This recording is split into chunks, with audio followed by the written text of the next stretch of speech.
اور اللہ کس کو ہدایت دیتا ہے؟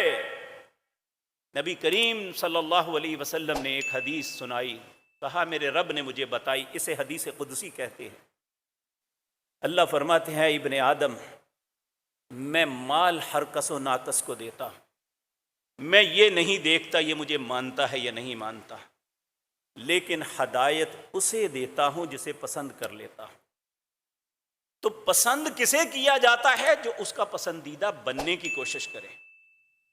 تو جب ہم اپنی خواہش کے تابع دار بن جائیں گے، اللہ کو الہ سمجھنے کے بجائے اپنی خواہش کو اپنا معبود بنا لیں گے، تو اللہ رب العزت فرماتے ہیں پھر اس کو کیسے ہدایت ملے گی؟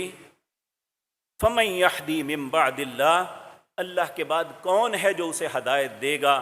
افلا تذکرون، تم کیوں نہیں نصیحت پکڑتے؟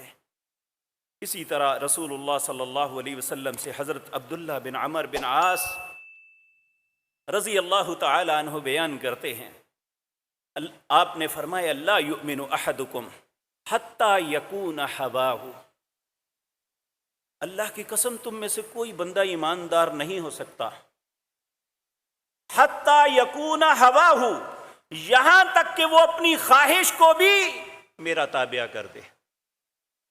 صرف وہ عمل ہی نہیں، اس کی خواہش بھی رسول اللہ کے تابع۔